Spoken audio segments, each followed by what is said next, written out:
କେତେ କ'ଣ ଆପଣମାନେ କରୁଛନ୍ତି। ଏଠି ଝିଅମାନଙ୍କ କଥା ବି ମୁଁ କହୁନି, ପୁଅମାନେ ବି ଟର୍ଚର ହେଉଛନ୍ତି। ଝିଅମାନେ ତ ଫ୍ରଣ୍ଟକୁ ଆସୁଛନ୍ତି, ପୁଅମାନଙ୍କୁ ଟର୍ଚର କରି ମାରି ଦିଆଯାଉଛି। ମୁଁ ପୁଅମାନଙ୍କ ବିରୁଦ୍ଧରେ ବି କହୁଛି ଭାଇ, ଏଠି ପୁଅମାନଙ୍କୁ ବି ମାରି ଦିଆଯାଉଛି, ସେମାନଙ୍କୁ ବି ଟର୍ଚର କରାହେଉଛି। କେବଳ ଗୋଟେ ଝିଅ ବି ଫିଜିକାଲ ଟର୍ଚର ହେଉନି, ପୁଅ ବି ହୁଅନ୍ତି ଫିଜିକାଲ ଟର୍ଚର। ଏଇଟା ମୁଁ ବି ଜାଣିଛି। ଆମେ ବି ନ୍ୟୁଜ୍ ଦେଖୁଛୁ, ସୋସିଆଲ ମିଡ଼ିଆ ୟୁଜ୍ କରୁଛୁ, ଦେଖୁଛୁ। ମୁଁ ବି ଗୋଟେ ଛୋଟ ୟୁଟ୍ୟୁବ୍ ଚ୍ୟାନେଲ୍ ଚଲାଉଛି। ମୋତେ ପ୍ରାୟ ଏତେ ସବୁ ଭିଡ଼ିଓଜ୍ ବନାଇବା ପାଇଁ ପସନ୍ଦ ନାହିଁ, ବାକି ମୋତେ ଭଲ ଲାଗେ ଭିଡ଼ିଓ କରିବା, ତ ମୁଁ ୟୁଟ୍ୟୁବ୍ ଚ୍ୟାନେଲ୍ ଚଲାଏ। କିନ୍ତୁ କିଛି କିଛି ଭିଡ଼ିଓଜ୍ ଦେଖେ, କିଛି କିଛି ଫଟୋଜ୍ ଦେଖେ, ରିଲ୍ସ ଦେଖେ, କିନ୍ତୁ ଭଲ ଲାଗେନି ସବୁ। ସରକାର ବଦଳିଗଲା ବୋଲି ଏମିତି ହେଲା କି ବିଜେପି ସରକାର ଅଛି ବୋଲି ଗୁଣ୍ଡାରାଜ ଚାଲିଛି।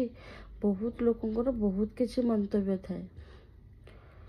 ମୁଁ ଅନେଷ୍ଟଲି ଗୋଟେ ମନ୍ତବ୍ୟ ଦେବି, ସବୁ ଜିନିଷକୁ ଠିକ୍ ଭାବେ ପରିଚାଳିତ କରନ୍ତୁ। ଯେଉଁ ଜିନିଷ ଯେମିତି ହେବା କଥା ତାହେଲେ ଠିକ୍ ହେବ। କେତେବେଳେ ତ କିଏ ବଦଳି ହେବ, କେଉଁ ସରକାର କେତେବେଳେ ଆସିବ, ସବୁବେଳେ ପାଇଁ ବି ଗୋଟେ ସରକାର ଶାସନ କରିବ ବୋଲି କିଛି ମାନେ ନାହିଁ। ଆମେ ସମ୍ମାନ କରୁ, ସମସ୍ତଙ୍କୁ ଭଲ ପାଉ। ଏଠି କାହାକୁ ଦୋଷ ଦେବା କି କାହାକୁ ଦୋଷାରୋପ କରିବାଟା ବି ଠିକ୍ ନୁହଁ, କାହିଁକିନା ସମସ୍ତେ ସମସ୍ତ ଜାଗାରେ ଠିକ୍ ଅଛନ୍ତି। ଏଠି ଲୋକମାନେ ହିଁ କିଛିଟା ଲୋକଙ୍କୁ ସପୋର୍ଟ କରନ୍ତି, କିଛି ଲୋକ ଆମର ଅଛନ୍ତି ଅନ୍ୟକୁ ସପୋର୍ଟ କରିକି ଅନ୍ୟକୁ ଇଏ କରନ୍ତି। ଚାହିଁଥିଲେ ତାଙ୍କ କଲେଜର ଲୋକମାନେ ବି ତାକୁ ସପୋର୍ଟ କରିପାରିଥାନ୍ତେ, ତାକୁ ନ୍ୟାୟ ଦେଇପାରିଥାନ୍ତେ। ତା ସାଙ୍ଗମାନେ ଯଦି ସେତେବେଳେ ସଂଗଠନରେ ବସିଥାନ୍ତେ। ଏକ ହାତରେ ମିଶିଲେ କିଛି ହୁଏନି, ଦୁଇ ହାତ ମିଶିଲେ ତାଳି ବାଜେ, ଏଇଟା ସମସ୍ତେ ଜାଣିଛନ୍ତି।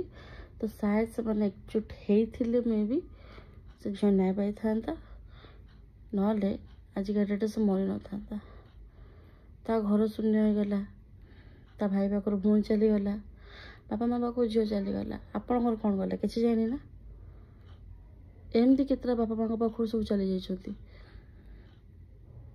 ଆଶା କରୁଛି ଆପଣମାନେ ସବୁବେଳେ ପାଇଁ ଯେଉଁ ଲଢ଼େଇଟା ଲଢ଼ଉଛନ୍ତି, ଦୟାକରି ସେ ଲଢ଼େଇଟାକୁ ଜାରି ରଖନ୍ତୁ। ଗୋଟେ ପିଲା ଆଉ ସେ ନ୍ୟାୟ ପାଇକି ଲାଭ କ'ଣ କୁହନ୍ତୁ? ସେ ମରିଗଲାଣି, ସେ ଦେଖିବାକୁ ଅଛି ନା ସେ ନ୍ୟାୟ ପାଇବାକୁ ଅଛି? ବାସ୍ ତଥାପି ଚେଷ୍ଟା ରଖନ୍ତୁ ଯେମିତି ସେ ନ୍ୟାୟ ପାଇବ। ଏଠି ପ୍ରତିବାଦ କଲେ ମରିବାକୁ ପଡ଼େ, ଏ ଦୁନିଆ ସମାଜ ସେୟା ହେଇଗଲା। ଆଉ କିଛି ୱାର୍ଡ଼ ନାହିଁ। ଆପଣମାନେ ସୋସିଆଲ ମିଡ଼ିଆ ଦେଖୁଛନ୍ତି, ଶୁଣୁଛନ୍ତି, ମୁଁ ଏକ୍ସଟ୍ରାଟା କ'ଣ କହିବି? ତ ରହିଲି, ନମସ୍କାର। ଆଶା କରୁଛି ଆପଣମାନେ ନ୍ୟାୟର କଥା କୁହନ୍ତୁ, ନ୍ୟାୟର ମନ୍ତବ୍ୟ ଦିଅନ୍ତୁ। ଧନ୍ୟବାଦ।